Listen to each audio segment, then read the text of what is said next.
आप में से कितने लोग हैं जो बहुत एक्साइटेड हैं आज के सेशन को लेकर के? तो अब मैं जैसे ही आपको नाम बताऊंगा उनका, जो हमारे आज के गेस्ट हैं, तो आपका जो एक्साइटमेंट लेवल है वो और बढ़ जाएगा। ये बताने से पहले कि गेस्ट कौन है, मैं आपको थोड़ा सा बताता हूं YouTube के बारे में। YouTube में क्या है कि पूरे वर्ल्ड की अगर बात करी जाए तो करोड़ों चैनल्स हैं जो अलग अलग जॉनर्स में हैं, अलग अलग कैटेगरीज में हैं। उसमें से दो बड़ी कैटेगरीज हैं, मोटिवेशन और एजुकेशन।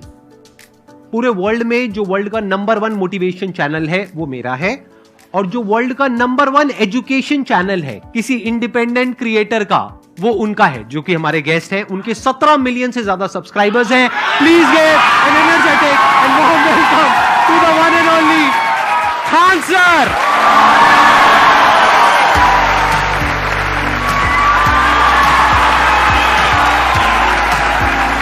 क्या हाल चाल जी, कैसे हैं आप?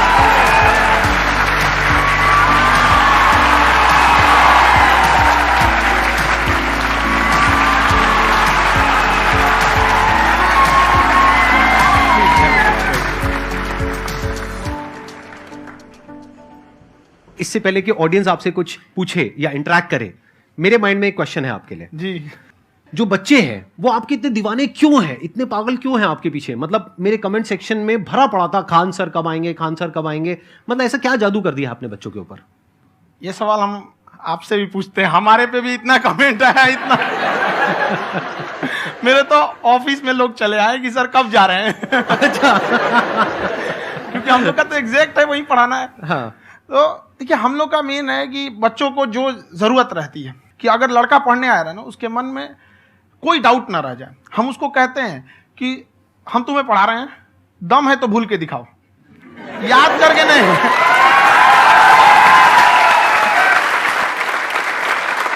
प्लस आप जिस प्राइस पॉइंट पे पढ़ा रहे हैं, आई थिंक वो सबसे कम है, वो बहुत ही कम है। सर, ये जो फीस का कल्चर है, ये हमारा इंडियन कल्चर नहीं है। हमारा इंडियन कल्चर गुरु दक्षिणा है, उस हिसाब से वो सही है। ऑक्सीजन जैसे जिंदगी के लिए जरूरी है, वैसे एजुकेशन जरूरी है। कोई ये नहीं कह सकता है कि पैसे की वजह से वो खान सर के यहां से लौट गया। क्या बात है।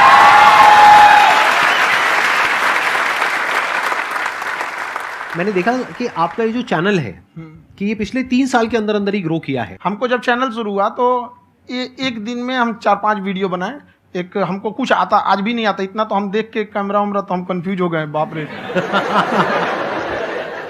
तो हम एक ही दिन में वीडियो शूट किया, पढ़ाने वाला टॉपिक था हमको। उसके बाद कभी वीडियो ही नहीं, 6-7 वीडियो एक ही बार शूट कर लिए। और एक जो थे जिनका कैमरा वगैरह था, मेरे पास कैमरे भी नहीं थे उस टाइम, और कैमरा 35,000 का था, तो 6 महीना इसी में लग गया। जो 35,000 इसी में फंस जाएगा। तो उनके कैमरे से शूट किए, उन्होंने कोई चार्ज लिया, उसके बाद हम छोड़ ही दिए। लॉकडाउन लगा, तब हम कहें आप कैसे पढ़ाएंगे, वो तो 1 दिन 2 दिन करते करते अचानक लंबा हो गया। तब हमको याद आया कि ओहो, मेरा एक चैनल भी है वहाँ पे। तो उस समय उस पर लगभग 30,000 सब्सक्राइबर हो चुके थे। तो जैसे लॉकडाउन लगा तो उस पर पढ़ाना चालू किया, और पता नहीं क्या लोगों को पढ़ाई में इतना इंटरेस्ट आ गया कि आपका स्टाइल ऐसा है थोड़ा सा। आप आई थिंक पढ़ाई के साथ साथ में जो बीच बीच में आप थोड़ा बहुत छोड़ते रहते हैं ना, मतलब जो एंटरटेनमेंट चलता रहता है। ये बात हम देखिए, जब हम गुलाम थे ना, तो अंग्रेजों ने एक चाल चला था कि भारत को हम फिजिकली गुलाम रखेंगे 100-200 साल, मेंटली 1000 साल कर देंगे। उन्होंने पढ़ाई का मॉडल चेंज कर दिया। उन्होंने ऐसा डिजाइन किया कि टीचर की रिस्पॉन्सिबिलिटी है वो पढ़ा के चला जाए। टीचर की रिस्पॉन्सिबिलिटी यहाँ खत्म नहीं हो जाती है। पढ़ाना तो कोई भी पढ़ा सकता है, टीचर की इससे बड़ी रिस्पॉन्सिबिलिटी होती है उसे समझाना। वो समझा कि नहीं समझा। अगर लड़का आपके समझाने के बाद डाउट रह गया तो ये आपकी गलती है। लड़का हमसे पूछता है, सर इतनी भीड़ है आपके पास, तो कहते सर डाउट कैसे पूछेंगे? हम कह रहे यार तुम्हारा डाउट बचेगा तब ना पूछेगा तुम डाउट यहाँ पर।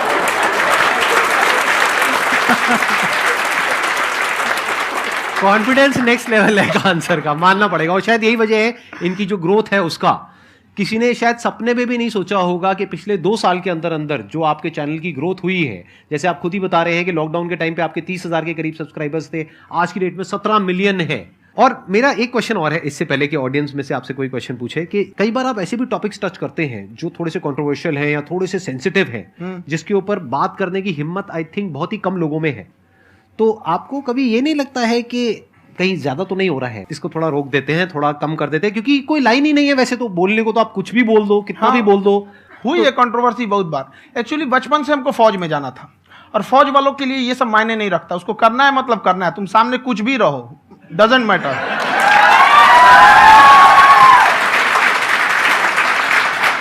और मैंने YouTube पे देखा कुछ वीडियोस में कि आपका जो इंस्टीट्यूट है वहां पर आज से कुछ साल पहले कुछ बम गिरे थे। हाँ, कुछ गिरे थे, कुछ तो बहुत सॉलिड जगह गिरा था, फटा नहीं वो। मतलब आपके आसपास। हाँ, बम को भी पता है कि टीचर की इज्जत किया जाता है। क्या बात है, क्या बात है। मैं समझ पा रहा हूं कि ये आपके अंदर जो एटीट्यूड है ये कहां से आ रहा है, क्योंकि आप बचपन से ही फौज में जाना चाहते थे, तो आप जंग के मैदान में ही खड़े हैं एक तरीके से। बस फर्क ये है कि आपके हाथ में कलम है, हथियार ना हो करके। हथियार से एक आदमी की जान जा सकती है, हाँ। कलम से बहुत ताकत होता है। शिक्षा एक ऐसा हथियार है ना, हर कुरीतियों से लड़ सकता है, हर तरह की समस्याओं से। और ये एक ऐसा हथियार है, मेटल डिटेक्टर में भी नहीं पकड़ाता है।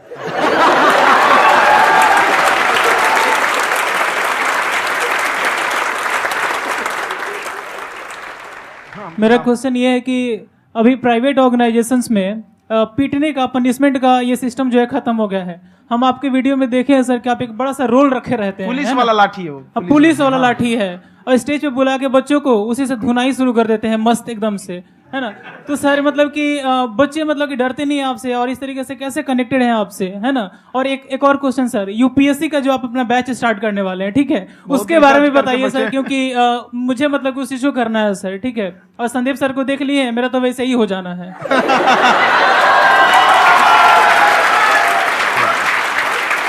क्या हो जाना है? मेरा पूरा कंप्लीट करो। I'll be an IAS officer next year because I have seen you, sir. My day is like complete, sir. All the best. Thank you so much, sir. Thank you. पूरा बोला करो। Thank you. देखिए, लड़कों को जहां तक पीटने की बात है, जब पढ़ाने की बात आएगी तो उसको हम पूरे बेहतरीन ढंग से पढ़ाएंगे। लेकिन जब सजा देने की बात आएगी ना, तो वो भी बेहतरीन ढंग से होगा। ऐसा थोड़ी होगा कि बस एक ही चीज बेहतरीन ढंग से होगा। और डर का होना बहुत जरूरी है। ये डर भी अपने आप में एक मोटिवेशन है, क्योंकि जब आपके अंदर एक थोड़ा सा डर रहे ना, तो डर के भागिए मत।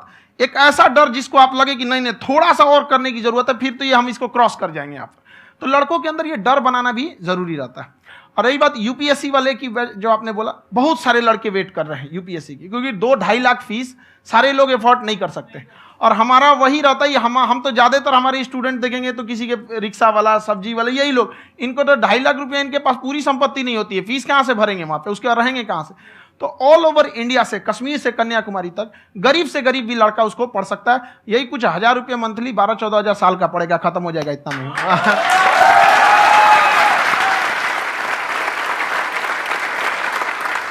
ये जो डंडे वाली बात इन्होंने कही, ये सच है? मतलब आप हाँ, सच में एक डंडा रखते हो? पुलिस का ही है वो। और मारते हो? हाँ, कि मतलब अगर कोई लड़की छेड़ता है या ऐसा कोई भी उल्टा पुल्टा काम पढ़ाई करता लिखाई है, कुछ भी गलती करेंगे तो पिटाएंगे वो यहाँ पे, कैमरे पे, ऑन कैमरा, जैसा भी रहे, कुछ भी पिटाना तो उनको फिक्स है। एक तो कोई मतलब विधायक जी थे, उनके लड़का को पीट दिए, तो चला है दल बल लेके अपना वहां पे। उसने घर पे नहीं बताया था कि सर ने पीटा है, बस बोल दिया कोचिंग में पीटा है।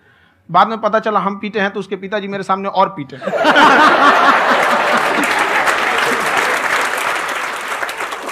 सर आपका सबसे बड़ा डर क्या है, आप दोनों का? फौजी को डरे नहीं लगता है, बाकी अब सर से पूछिए।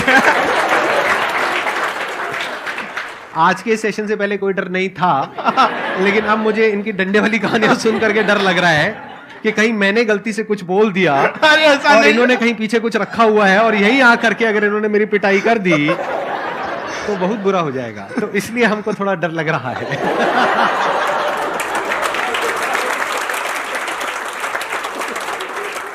आपकी डेली कितने घंटे क्लासेस होती हैं? 6-7 घंटे। अभी भी खुद ही करते हो आप? हाँ, खुद ही हमारे classes स्टाफ करते हो? परेशान रहते हैं। हम 1:30-2 बजे सोते हैं, सुबह 6 बजे उठ जाते हैं, परेशान रहते हैं। यार इतना क्यों करते हो, है ना? कभी तो उनको भी साथ साथ लगना पड़ता है ना? उनको साथ साथ लगना पड़ता है। हम जग गए तो कोई सोया थोड़ी रहेगा, परेशान रहता, दिन में सोते ही नहीं है बेचारा, कहीं कहीं जाके सोते रहता है। तो हम सीट बांध दिए कि भाई तुम इस समय सो जाना, तुम इधर सो जाना। आपकी शादी हो गई या नहीं हुई अभी? मेरी खुशहाली देख के आप आइडिया लगा सकते हैं।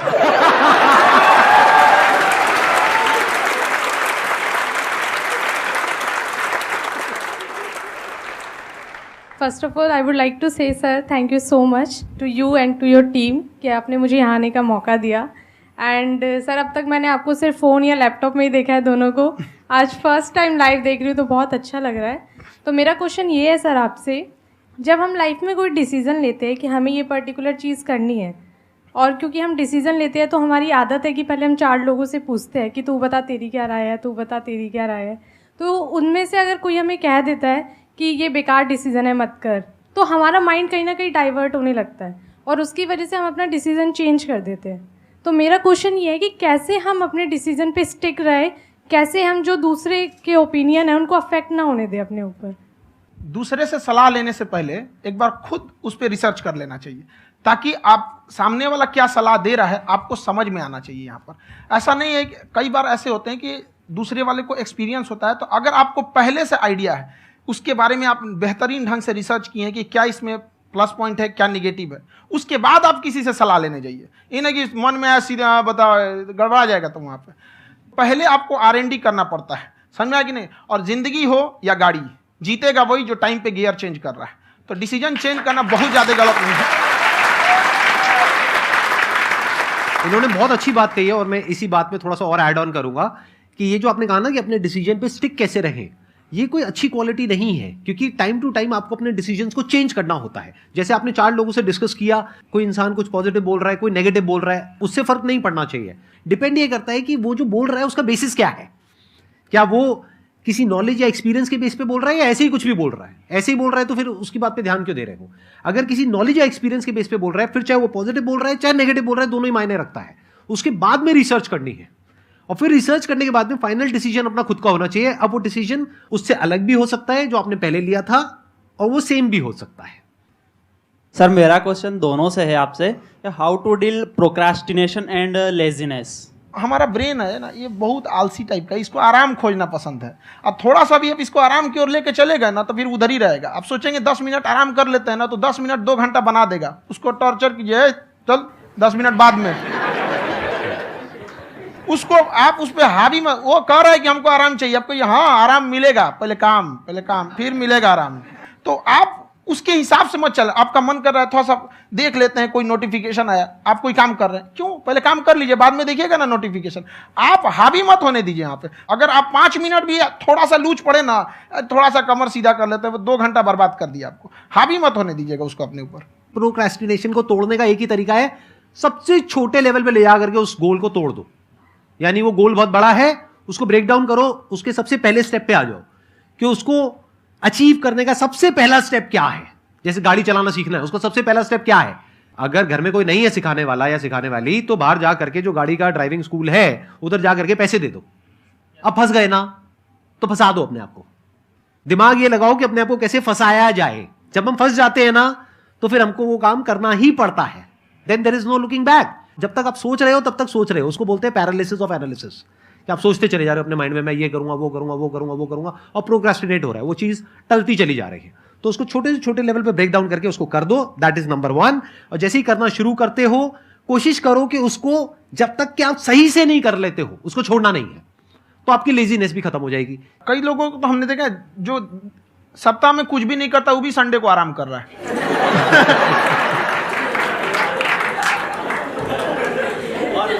वैसे कहा भी जाता है कि अगर कोई काम आपको करवाना है ना, तो ऐसे किसी इंसान को दो जो बिजी है। हाँ। ऐसे आदमी को मत दो जो खाली है। ये परफेक्ट एग्जाम। किसी को भी आप देखिएगा जिसको आप कहते हैं कि मतलब थोड़ा ठीक ठाक आप समझते हैं कि नहीं ये बहुत आगे निकल, वो एक काम को खत्म करने के बाद कभी आराम नहीं करेगा। एक काम खत्म हुआ उसको लगेगा हाँ एक खत्म हो गया, अब दूसरा करना चाहिए। और वही जिसको देखिएगा एक खत्म हो गया और आराम करना चाहिए, कभी नहीं, लाइफ में आखिरी सांस तक। सर यहाँ पे सब हिंदी में पूछते हैं, इंग्लिश में पूछते हैं, मैं भोजपुरी में पूछूं? जौन भाषा ठीक लगे तोने में पूछ दो। हाँ सर।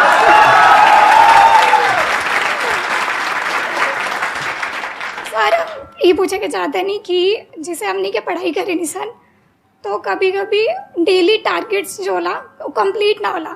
अगर टारगेट्स कंप्लीट भी होला तो फिर ऐसा इरिटेशन या फिर वो एंजाइटी या फिर कि और करना है या फिर अभी नहीं हुआ, वो चीज़ हमेशा रहेला। तो वो कम कैसे करल जाए? देखिए टारगेट्स को ना हम लोग को एक अपने हिसाब से पहले फिट करना चाहिए। ऐसा नहीं कि दूसरे किसी इंसान को देख के हम टारगेट फिट कर ले। कोई लड़का 8 घंटा पढ़ रहा है, कोई पहली बार अभी पढ़ना ही चालू किया, उसको देख के 8 घंटा पढ़ेगा तो पढ़ाई छोड़ देगा। तो आप अपनी क्षमता के हिसाब से देखिए कि आप कितना पढ़ सकते हैं। अगर आपने एक घंटे को बना लिया कि हम 1 घंटा पढ़ सकते हैं, अगले 1 हफ्ते तक उसको सस्टेन रखिए। जिम में कैसे करते हैं लोग, पहले दिन उठा लीजिएगा 1 कुंटल तो हार्ट अटैक हो जाएगा। तो वो धीरे धीरे टारगेट सेट कीजिए और अपनी क्षमता को भी देखिए। हर इंसान की क्षमता अलग है। कंगारू को देख के हाथी छलांग मारेगा, पैर तोड़ के बैठ जाएगा।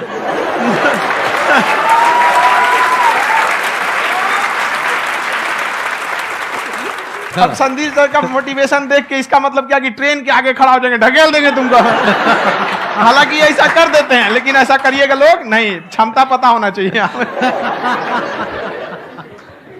आपके अंदर एंजाइटी हो रही है कि मैंने कर तो लिया है। आप ये नहीं कह रहे कि मैंने कुछ भी नहीं किया है फिर मेरे को एंजाइटी हो रही है। आप ये कह रहे हो मैंने काफी कुछ कर लिया है फिर भी एंजाइटी हो रही है कि कहीं कुछ छूट तो नहीं गया है। तो बेसिकली आपको ये देखना है कि अगर आपके अंदर ये एंजाइटी हो रही है, that means you are a very good student. आप एक अच्छे स्टूडेंट हो। क्यों? क्योंकि बहुत सारे स्टूडेंट्स तो ऐसे हैं उनको पढ़ने के नाम से एंजाइटी होती है। तो आपको एंजाइटी हो रही है कि मैंने पढ़ लिया। दिन में मानो 8 घंटे का आपने टारगेट सेट किया और 6 घंटे पढ़ लिया, या मान लो 8 घंटे भी पढ़ लिया, फिर भी एंजाइटी हो रही है कि मैंने 10 घंटे नहीं पढ़ा। तो ये तो अच्छी क्वालिटी है ना, ये तो एक ब्रिलियंट स्टूडेंट की क्वालिटी है। क्योंकि एंजाइटी उसी को होती है जो केयर करता है, जिसको परवाह है, उसी की तो एंजाइटी होती है। जैसे माँ को अपने बच्चे की, जैसे एक माँ को अपने बच्चे के, जैसे एक माँ को अपने बच्चे को लेकर के एंजाइटी होती है। हंस लो मजाक उड़ा लो मेरा। कोई बात नहीं, एडिट कर देंगे इसको हम। हाँ।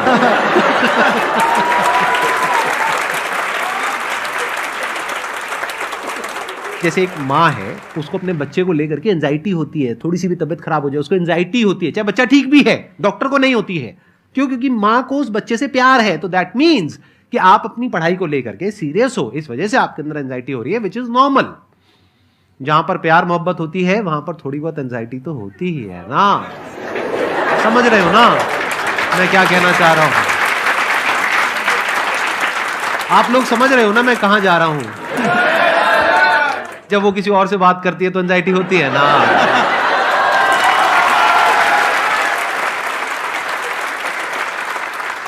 सर, आपकी स्टोरी हमने सुनी थी, तो एक टाइम आया था जब आप गंगा किनारे जाके बैठ गए थे। उस समय आपको कुछ समझ नहीं आ रहा था, तो उस समय मतलब आपने ये डिसीजन कैसे लिया कि अब आगे नहीं, यहाँ से वापस जाना है? रास्ता ही नहीं था। घर जाने के लिए एटलीस्ट 90 रुपए चाहिए थे, जेब में 40 रुपए थे। कैसे घर जाते हैं? और हम गंगा के किनारे चुपचाप बैठे बैठे हम कहें कि अब बहुत टेंशन हो गया, अब घर जाना चाहिए। रूम पे, तो किराए के रूम पे ही आदमी सारे लोग रहते। गए वहाँ पे तो रूम लॉक हो गया था। तुम खटखटाए तो ऊपर से गुस्सा से बोले जो ऑनर थे, क्या टाइम हो गया है? तुम कहे 9-10 बज रहा होगा। घड़ी देखिए तो 2 बज रहा था रात का, 2-2:30 बज गया था। वहाँ टेंशन में आप, तो होता है कई बार ऐसा समय आएगा कि लगेगा जैसे अब कुछ नहीं हो सकता है। तो इससे घबराना नहीं है। कभी कभी गुच्छे की आखिरी चाबी भी ताला खोल देती है। जो बातें आपने बताई कि घर में प्रॉब्लम्स ये तो बहुत लोगों ने फेस करी। वहां पर आप अकेले नहीं है, बहुत लोगों ने ये प्रॉब्लम्स फेस करी, बहुत तरह की प्रॉब्लम्स देखी, बहुत तरह की स्ट्रगल्स देखी, लेकिन वो सब इतने कामयाब नहीं हो पाए जितने कि आप हुए। तो आपके अंदर ऐसा कुछ ना कुछ है जो औरों के अंदर नहीं है। तो वो मैं जानना चाह रहा हूं कि वो ऐसा क्या था जहां से कि आपका दिमाग यहां तक सोच पा रहा है कि मैं पूरे इंडिया में इतने बड़े लेवल का चेंज लेकर के आ सकता हूं, एजुकेशन फील्ड में रेवोल्यूशन लेकर के आ सकता हूं। ये सोचना ही बहुत लोगों के बस का नहीं है। मेरी एक खुद की थिंकिंग, अगर हमको कोई 100 रुपए किसी काम के लिए दिया, हम सबसे यही कहते हैं, तो हम कोशिश करते हैं उसे 200 का रिटर्न दे। अगर कोई हमसे 200 रुपया फीस दे रहा है, 250 दे रहा है, तो हम उसको ये कोशिश करते हैं कि तुम्हें ऐसा लगे कि नहीं भैया हमने 10-20 हज़ार का पढ़ लिया यहाँ पर। वो ईमानदारी से कभी कमी नहीं। और हमेशा अगर हम प्रॉमिस एक्स का करते हैं तो डिलीवर 4x करना चाहते हैं। ध्यान से सुनना और ध्यान से समझना इस फर्क को। अगर आप समझ पाए तो बहुत आगे जाओगे लाइफ में। एक वो होते हैं जो ये सोचते हैं कि हमें सब कुछ मिल जाए, हमें कुछ भी करना ना पड़े। दूसरी कैटेगरी होती है लोगों की जिनको जितना मिलता है उसमें भी चोरी चकारी करते हैं या कोशिश करते हैं कि उससे कम दे सामने वाले को जितना कि हमें मिल रहा है। तीसरी कैटेगरी होती है लोगों की, जो इनके जैसे लोग होते हैं। वो क्या करते हैं? वो ये सोचते हैं कि अगर मैंने किसी से 1 रुपए भी लिया, देखा जाए तो 200-250 रुपए कुछ भी नहीं होता है, 200-250 रुपए अगर मैंने लिया तो कैसे उसको 400 रुपए की वैल्यू दूं। ये जो थिंकिंग है ना, यही एक फर्क होता है एक ऐसे इंसान में जो बहुत आगे निकल जाता है और उस इंसान में जो मीडियोकर रह जाता है। आप अपने आप को अपने आप के ऊपर समय दीजिए, उसको डेवलप कीजिए। जब आप अपने आप के ऊपर खर्च करते हैं तो आने वाले समय में लोग गूगल पे आपको सर्च करते हैं। क्या बात है सर, ये आपने अभी बनाया है या ये कोई पुराना आपका वो है? बनते रहता है, इसे फ्लो में बन जाता है। आपके अंदर ना सर एक कवि छुपा हुआ है कहीं ना कहीं जो बाहर आना चाहता है। कभी ना कभी आपने सोचा होगा कुछ कभी कभी देखिए, एक चीज है, संगत का बहुत अच्छा असर पड़ता है। ये चीज को हमेशा, संगति का मतलब लोग हल्के में ले लेते हैं। संगति का मतलब होता है संग संग गति। तो अच्छे लोग के साथ रहेंगे तो संग संग अच्छी गति होती जाएगी, खराब में रहेंगे तो ये भी होता है। बट अपने आप को थोड़ा सोचना चाहिए कि हम केवल जी के मर जाएं इसके लिए नहीं आए हैं। लोग कहते हैं कि सर नाम क्यों नहीं बताते अपना। हमारी एक ही सोच है कि जाने के बाद इस दुनिया से हमको मतलब एक चीज देना चाहते हैं स्टूडेंट्स को, कि वो याद करें कि इस पैसे की भाग दौड़ की दुनिया में हर कोई दोनों हाथ से लूटने में लगा है, खाली हाथ जाने के लिए ये सबको लगा है। तो हर कोई को ये सोचना चाहिए कि था कोई इंसान जो इतने कम फीस में इतनी शिक्षा जो महंगी थी, जो कमाने का रास्ता था, उसको भी एकदम कंपटीशन इतना कर दिया कि अब लोगों को अपनी फीस बढ़ाने में डर लगता है कि अरे यार, लड़का कमेंट करता है कि खान सर इतना ले रहे हैं, आप बहुत बड़ा टीचर हो गए।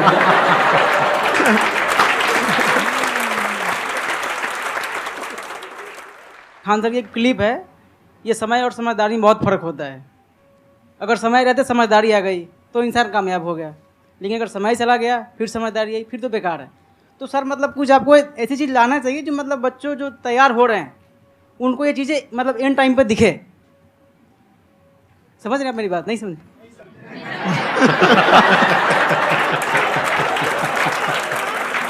यही होता है सर का मोटिवेशन ज्यादा हो जाता है। जब आप स्ट्रगलिंग फेज में हैं तो कम से कम चीजों को अपने ऊपर खर्च कीजिए, ज्यादा से ज्यादा सीखने में खर्च कीजिए। अगर आपको राजा बनने का शौक है तो गुलाम की तरह मेहनत करना सीखिए, तब राजा बनेंगे।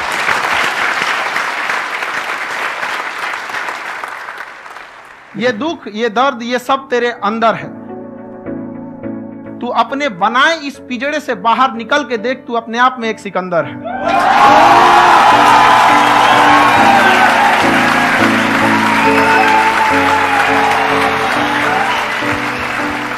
Thank you so much sir for coming. बहुत मजा आया मेरे को आपके साथ में इंटरेक्ट करके। आई एम श्योर आप लोगों को भी बहुत मजा आया होगा।